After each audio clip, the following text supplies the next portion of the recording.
तो कंटिन्यूटी बात हो गई थी ना अपनी। कंटिन्यूटी पे कुछ क्वेश्चंस हुए थे, तो अपन 2-4 क्वेश्चन देखते हैं, फिर डिफरेंशिएबिलिटी की तरफ बढ़ते हैं। कंटिन्यूटी से क्या होता है मोस्टली, एक्चुअल में क्वेश्चन एनडीए में देखा जाए तो एनडीए में क्वेश्चन मोस्टली आपका लिमिट से ज़्यादा आता है, कंटिन्यूटी से एक आधे क्वेश्चन होते हैं। फिर मोनली क्वेश्चन होता है डिफरेंशिएबिलिटी से, फिर डिफरेंशिएशन से स्टार्ट हो जाता है। तो अगर हम यहाँ पे कंटिन्यूटी में एक आध क्वेश्चन की बात करें तो हमारे पास एक क्वेश्चन है, कह रहा है f(x) is equal to log 1 plus ax minus log 1 minus bx और डिवाइड बाई x, और यहाँ पे है k।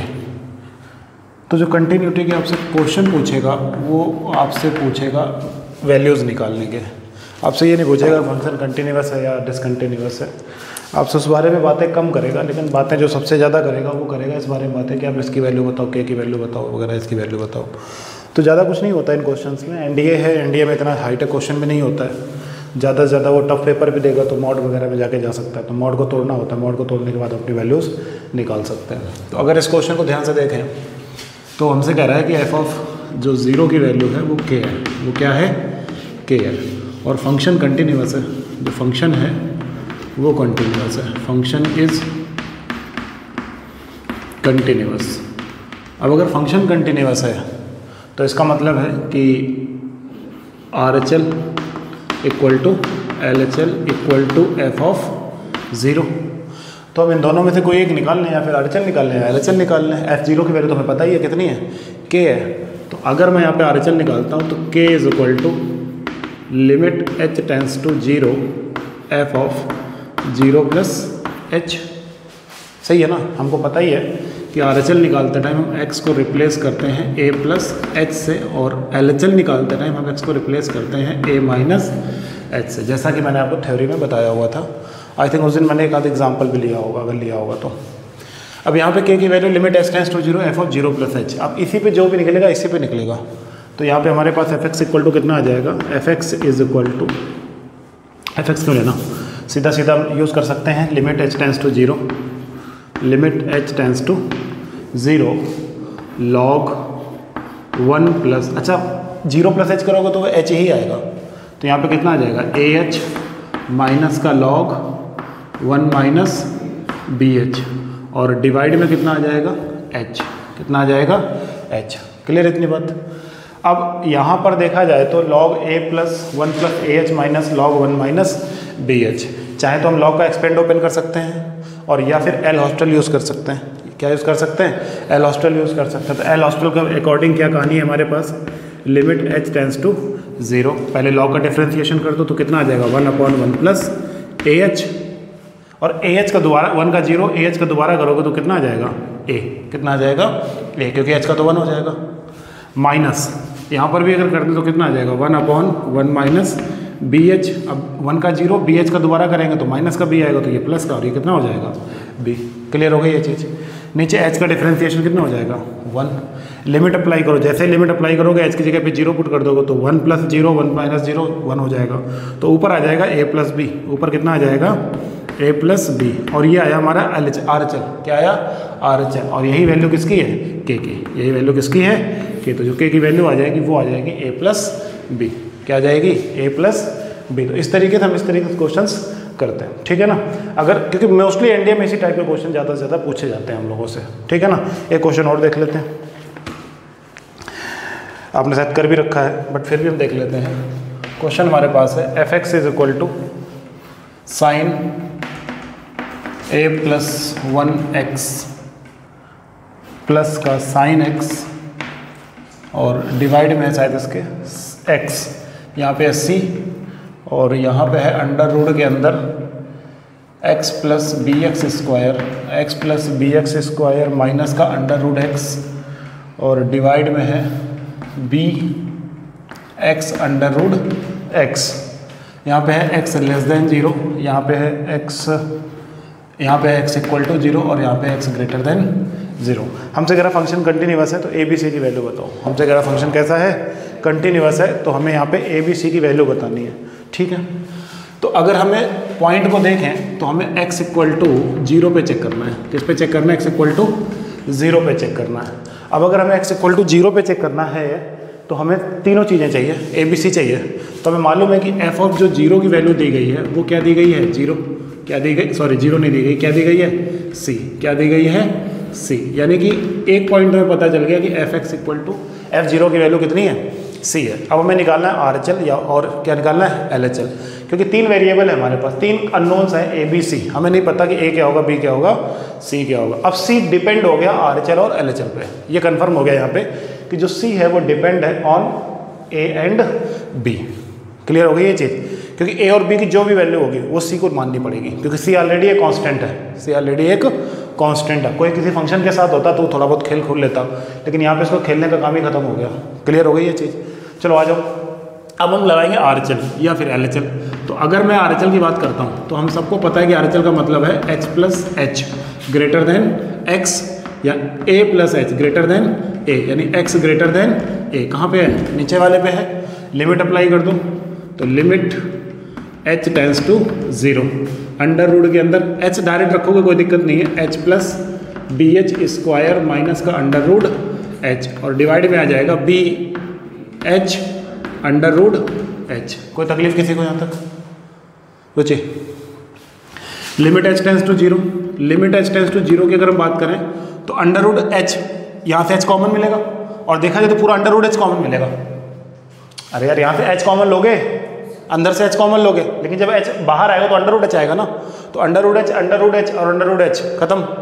हमारे पास ओवरऑल क्या बचेगा? अंडर रूट के अंदर 1 प्लस बी एच माइनस का 1, और नीचे सिर्फ और सिर्फ क्या बचेगा? B h. क्या बचेगा? B h. बोलो, इतनी बात क्लियर हो गई? अब यहाँ पे चाहे तो हम एल हॉस्टल लगा सकते हैं, चाहे तो हम इसको रेशनलाइजेशन कर सकते हैं, या फिर 1 प्लस एक्स की पावर n का एक्सपेंड ओपन कर सकते हैं। नहीं आई बात समझ में? क्लियर हो गई ये चीज़? तो वो मर्जी है। मेरा तो मन यही कहता है कि ऊपर नीचे अंडर रूट के अंदर 1 प्लस बी एच प्लस 1 से मल्टीप्लाई, और अगर हम नीचे में डिवाइड कर दें तो नीचे आ जाएगा 2। कितना आ जाएगा? 2। करके देख लो। प्लस वाला ही तो नीचे आएगा। अरे प्लस वाला ही तो नीचे आएगा। h 0 करोगे तो रूट 1 प्लस 1 2 हो जाएगा। नहीं आया दैनिक। अब यहाँ पे ध्यान देना, a minus b a plus b, 1 plus b h minus 1 आएगा, स्क्वायर से रूट खत्म हो जाएगा। अरे a minus b a plus b, a square minus b square, root खत्म होते ही 1 से 1 खत्म, बी एच से बी एच खत्म। कितना आ जाएगा? 1/2। कितना आ जाएगा? 1/2। अब जरा ध्यान देना, b तो पूरे तरीके से खत्म हो गया ना, b पूरे तरीके से खत्म हो गया ना। और जब कोई नंबर पूरे तरीके से खत्म हो जाता है तो इसका मतलब वहाँ पे कुछ भी हो सकता है। फिर ये तो पूरे तरीके से डिस्ट्रॉय हो गया ना, पूरे तरीके से खत्म हो गया। भाई जान दे दी उसने आंसर के लिए, शहीद हो गया यहाँ पे आकर के। नहीं आया? बॉर्डर मूवी नहीं था, शायद सुनील शेट्टी था शायद, लेके वो बम लेके चला गया था, पाकिस्तान के टैंक के नीचे चला गया था। तो वही चीज़ है। अब तो वो क्या हो गया? अमर हो गया। वो क्या हो गया? अमर हो गया। सेम थिंग यहाँ पर भी है। बी यहाँ पे क्या हो चुका है? अमर हो चुका है। अब जब बी अमर हो चुका है तो हम फिर बी को एक नाम दे देंगे, कह देंगे b is real number. B is real number, हम कह देंगे बी को रियल नंबर था। समझ आया कि नहीं है? तो RHL जो निकला वो हमारा क्या निकला? 1/2। यानी कि एक चीज तो कंफर्म हो गई कि जो C की वैल्यू निकलेगी वो क्या निकली? 1/2। क्लियर हो गई ये चीज? नहीं समझ आया? अब बचा कौन? बचा A। कौन बचा? A। तो A के लिए हम किसके पास जाएंगे? ऊपर वाले के पास। और जब ऊपर वाले के पास जाएंगे तो हम क्या निकालेंगे? LHL। भाई ये कंडीशन क्या कहती है? LHL की कंडीशन को कहती है। किसकी कहती है? LHL कंडीशन को कहती है। तो LHL के लिए हम थोड़ी सी स्पेस यहाँ पे यूज़ कर लेंगे। सीधा सीधा मैं लिखूंगा लिमिट h टेंस टू 0। मैं बार बार पूरी थ्योरी नहीं लिखूंगा। Limit h tends to 0। देखो बात है, 0 माइनस h है, माइनस h आएगा, माइनस h यहाँ भी आएगा, माइनस h यहाँ भी आएगा, माइनस यहाँ आ जाएगा, पूरे से माइनस बाहर लोगे, ये वाला माइनस काट देगा। समझ आया कि नहीं आया? नहीं आया? तो मैं ओवरऑल जो कहानी लिखने वाला हूँ वो सिंपल सी मैं ये लिखूंगा, sine a plus 1h plus का साइन h, और डिवाइड में क्या आ जाएगा? h। डिवाइड में क्या आ जाएगा? h। क्लियर हो गई ये चीज़? अब हम यहाँ पे चाहे तो एल हॉस्टल रूल लगा सकते हैं, या फिर अगर चाहे तो sine c plus sine d भी लगा सकते हैं। तो अगर sine c plus sine d पे चर्चा करें या फिर एल हॉस्टल रूल पे चर्चा करें तो मेरा मन तो एल हॉस्टल को ही करेगा हमेशा, क्योंकि आसान लगता है। साइन का differentiation cos a plus 1 h, और दोबारा इसका करोगे तो कितना निकलेगा? a plus 1। क्लियर? इतनी बात नहीं? यहाँ पे आ जाओ, साइन h का डिफरेंशिएशन प्लस कॉस h और डिवाइड में कितना आ जाएगा 1, h 0 कर दो, cos 0 की वैल्यू 1। तो ये पूरी कहानी जी, अच्छा ये तो cos 0 की वैल्यू 1 हो गई, सिर्फ a + 1 बचेगा क्योंकि ये तो 1 हो गया ना। यहाँ पे क्या बचेगा a + 1 बचेगा, तो यहाँ पे तो लिख दो a + 1, cos 0 1, समझ आया कि नहीं आया, अपॉन में 1। तो ये कहानी आ गई a + 2 और ये कहानी किसके इक्वल होगी c के, और c ऑलरेडी किसके इक्वल है 1/2 के। तो a + 2 = 1/2, तो a = 1/2 - 2, 2 2 जा 4, तो a की वैल्यू आ गई -3/2। b already is a real number और c की वैल्यू 1/2। तो ये आ गई हमारी a b c की वैल्यू। कोई तकलीफ किसी को, समझ आ गया इतना, नहीं आया? तो मोस्टली जो RD शर्मा में या फिर आपके जो कॉम्पिटिटिव एग्जाम है एनडीए वगैरह, तो जो आज की क्लास है वो एनडीए के लिए ही है, सभी लोग जान रहे हो। तो इसमें जो क्वेश्चंस पूछे जाते हैं वो इस टाइप के मोस्टली पूछे जाते हैं, ठीक है ना। तो वहाँ पे थोड़ा बहुत एक्सपेंड के बारे में पता होना चाहिए और थोड़ा बहुत आपको एल हॉस्पिटल के बारे में भी पता होना चाहिए। समझ आया कि नहीं आया? नहीं आया। अब आगे बढ़ते हैं, कंटिन्यूटी में मेरे ख्याल से काफ़ी बातें हमने कर ली, थ्योरी पे भी, क्वेश्चंस पे भी। अब जो आगे बात करनी है हमें उस पर बात करते हैं डिफरेंशिएबिलिटी पे। किस पे बात करते हैं? डिफरेंशिएबिलिटी पे। इनको नोट करना है तो कर लो नोट। इसमें जैसे इस क्वेश्चन में था ना b बिलोंग्स टू रियल, एक चीज़ ध्यान देना बस केवल थोड़ा सा कि जो b है वो 0 नहीं हो सकता, क्योंकि फिर b 0 हो जाएगा तो केस कैसा हो जाएगा, अनडिफाइंड हो जाएगा, ठीक है। आ जाओ एक और क्वेश्चन, एक क्वेश्चन नहीं है, थोड़ी सी एक छोटी सी बात है, फिर मैं डिफरेंशिएबिलिटी की तरफ आता हूँ। एक अक्सर क्वेश्चन आता है कि f(x) = x की power m sin 1/x, x not equal to 0 और x इक्वल टू 0 पे इसकी वैल्यू कितनी है? 0 है, ठीक है। अब ऑब्जेक्टिव में अगर आपसे पूछेगा तो यहाँ पे m लगाएगा, क्या लगाएगा? m लगाएगा, और पहला ऑप्शन देगा कि m बिलोंग्स टू r, क्या देगा? m belongs to r। दूसरा ऑप्शन देगा m = 1, m = 1। तीसरा ऑप्शन देगा m इज़ ग्रेटर और equal to 1, m is greater और इक्वल टू 1। चौथा ऑप्शन दे सकता है m इज़ लेस और equal to 1, m is less और इक्वल टू 1। अब थोड़ा सा मेरी बात समझना, या ये ऑप्शन हटा करके वो सीधा नन ऑफ दिस भी दे सकता है, पर जगह केस मत खड़ा करो। यहाँ पे क्या आ जाएगा? नन ऑफ दिस, और कह देगा फंक्शन कंटिन्यूअस है। फंक्शन क्या है? कंटिन्यूअस है, और अगर ये कंटिन्यूअस है तो फिर m की वैल्यू क्या होगी? m की वैल्यू क्या होगी? तो हम सबसे पहले मान लेते हैं m की वैल्यू 1 है। m की वैल्यू क्या है? 1 है। ये जो m होता है, अगर मान लो यहाँ पे x ना होता, मान लो यहाँ पे x होता ही नहीं, मान लिया मैंने थोड़ा पहला था केस कि x यहाँ पे होता ही नहीं, केवल क्या होता? sin 1/x होता। क्या होता? sin 1/x।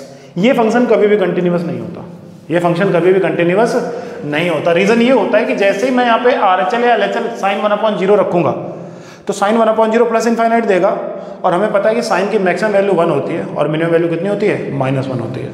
तो ये जो भी वैल्यू आएगी वो -1 से 1 के बीच में ऑसिलेट होगी। क्या होगी? -1 से 1 के बीच में क्या होगी?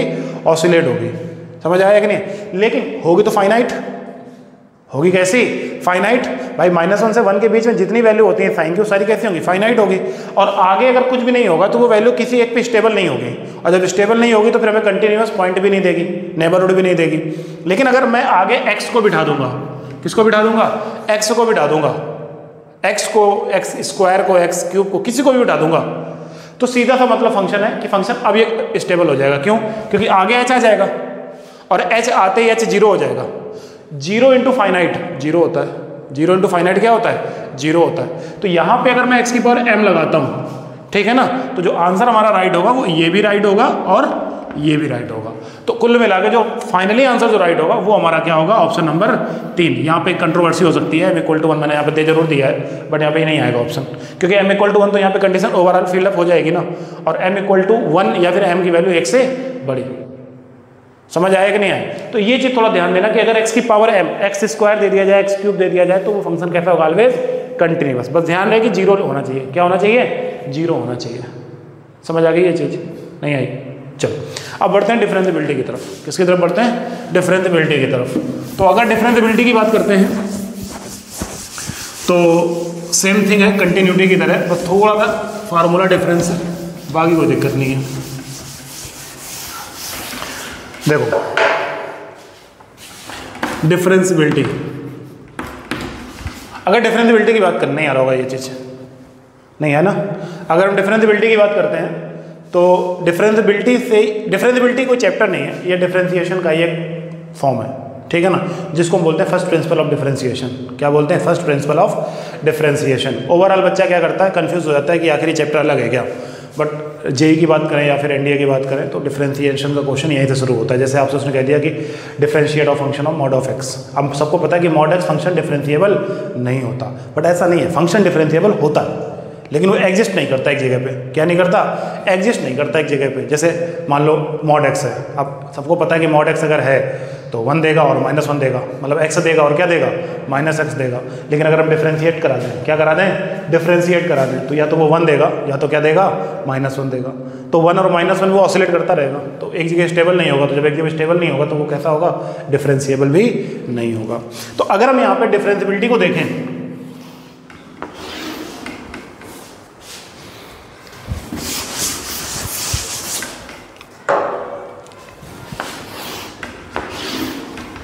मान लिया हमारे पास कोई ये ग्राफ है, मैंने मान लिया यहाँ पे हमारे पास कोई एक ग्राफ है और ये है y is equal to f x. ये क्या है? y is equal to f x. ठीक है, हमने यहाँ पे एक पॉइंट मान लिया P। क्या पॉइंट मान लिया? P, जिसको नाम दे दिया x इक्वल टू सी। क्या नाम दे दिया? x equal to C.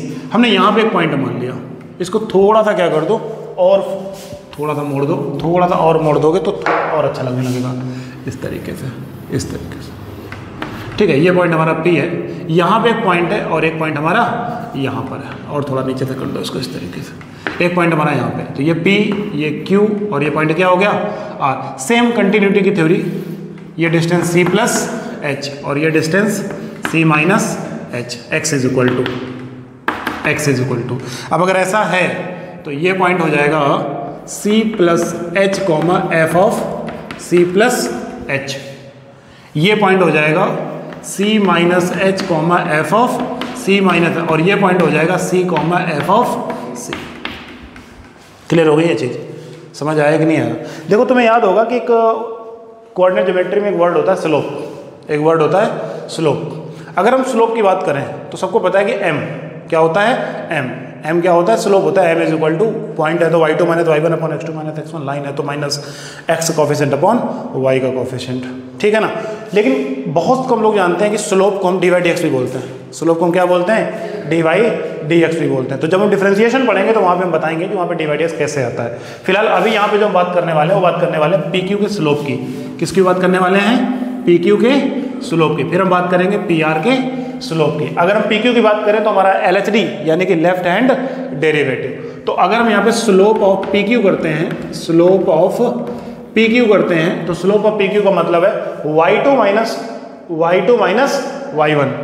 Slope निकालने का तरीका यही है ना, y2 माइनस y1, यानी m इज इक्वल टू आ जाएगा f of c plus h minus f of c और divide by x2 minus x1, तो x2 माइनस x1। क्लियर हो गई इतनी बात? अब बच्चे कंफ्यूज होते हैं कि सर ये h क्या है, तो h tends to 0, h tends to 0। अब अगर h टेंस टू 0 है तो इसका मतलब है कि यहाँ पे हम m की जगह पे क्या पुट कर देंगे? dy upon dx। डिफरेंशिएशन जब इसको पढ़ेंगे तो पूरे जनरली हम इसको पढ़ सकते हैं। एक्चुअल में ये थोड़ा, हम सबको पता है कि ये जो डिफरेंस होता है ये काफ़ी छोटा डिफरेंस होता है, ये काफ़ी छोटा डिफरेंस होता है। तो हम इसको dy dx ना लिख करके हम सीधा इसको delta y upon delta x भी लिख सकते हैं, केवल नॉर्मल हल्का सा डिफरेंस। ठीक है ना? और कह सकते हैं कि लिमिट, लेकिन यहाँ पे h की बात हो रही है, किसकी बात हो रही है? h की बात हो रही है। चलो इसको हटाई दो, अभी कोई मतलब ही नहीं है। तो फिर यहाँ पे हमारे पास slope of PQ, slope of PQ, c से c कट जाएगा, लिमिट लगा दोगे तो limit h tends to 0 f of c plus h minus f of c, और डिवाइड में कितना आ जाएगा? h आ जाएगा। डिवाइड में कितना आ जाएगा? h। तो ये चीज़ हमारी हो जाएगी f dash c, f dash c। क्या हो जाएगी? f dash c। f dash c ना बोल करके इसमें इसको f डैश c प्लस बोल रहा हूँ। क्या बोल रहा हूँ? f dash c plus. c plus मतलब राइट हैंड, c प्लस मतलब राइट हैंड। सिमिलरली अगर मैं पीछे की तरफ आऊँगा, अगर मैं कहाँ की जाऊँगा? पीछे की तरफ जाऊँगा तो सिमिलरली करके मैं लिख दूंगा, similarly f dash c minus, यहाँ पे क्या लिखूंगा? Limit h tends to 0। कुछ लोग यहाँ 0 प्लस कर देते हैं, कुछ लोग यहाँ पे 0 माइनस कर देते हैं, कोई फर्क नहीं पड़ता। यहाँ पे आ जाएगा f of c minus h और यहाँ पे आ जाएगा माइनस का f ऑफ c। नीचे क्या आ जाएगा? Minus h। नीचे क्या आएगा? माइनस h, क्योंकि यहाँ पे आपके c माइनस h और माइनस सी होगा, सी से सी कटेगा, माइनस एच बचेगा। तो इसको बोलते हैं आर एच डी। क्या बोलते हैं? R H D. और इसको बोलते हैं एल एच डी। क्लियर हो गई ये चीज़? एक्चुअल में डिफरेंशिएबिलिटी के अकॉर्डिंग टू डेफिनेशन डिफरेंशिएबिलिटी ये कहती है कि कोई फंक्शन एफ एक्स है, कोई फंक्शन एफ एक्स है जो किसी इंटरवल, ओपन इंटरवल ए कॉमा बी पे क्या करता है? डिफरेंशिएट होता है। ओपन इंटरवल ए कॉमा बी पे क्या होता है? डिफरेंशिएट होता है। अब अगर ओपन इंटरवल ए कॉमा बी पे डिफरेंशिएट हो रहा है तो सी एक ऐसा पॉइंट होगा जो इस इंटरवल के क्या होगा? अंदर होगा। जो इस इंटरवल के कहाँ होगा? अंदर होगा। जैसा कि मैंने आपसे कहा था कि नेबरहुड थ्योरी के अकॉर्डिंग सी मैंने यहाँ पे मान लिया और ए हमारा ये है और बी हमारा ये है। तो जैसे ही ये कुछ प्लस एच और माइनस एच डिस्टेंस पे मूव करेगा तो आने वाली जो वैल्यू होनी चाहिए वो कैसी होनी चाहिए? सेम होनी चाहिए। कैसी होनी चाहिए? सेम होनी चाहिए। तो फंक्शन कैसा हो जाएगा? डेरिवेट हो जाएगा। कैसा हो जाएगा? डेरिवेट। तो कोई कह रहा है कि फंक्शन है y equal to f x जो किसी इंटरवल c पे क्या होता है? डिफाइंड होता है। तो देन हम कह सकते हैं कि f dash c is equal to होता है limit x tends to c f of x minus f of c और डिवाइड में आ जाता है x माइनस सी। ये है डिफरेंशिएबिलिटी की main definition. F dash c is equal to limit x tends to c f x minus f c upon x minus c. Clear हो गई ये चीज? तो यहां पे जो फंक्शन की डिफरेंशिएबिलिटी निकल के आती है वो निकल के आती है। अब जैसे ही ये हमारा राइट हैंड में जाएगा तो x की जगह पे कौन आ जाएगा? c प्लस एच आ जाएगा। x की जगह पे कौन आ जाएगा? c plus H. x की जगह पे c प्लस एच। देखो जैसे मैं x की जगह पे c प्लस एच रखूंगा तो c प्लस एच, c से c कटेगा, h आएगा और सेम पहला फॉर्मूला निकल के आएगा तुम्हारे सामने।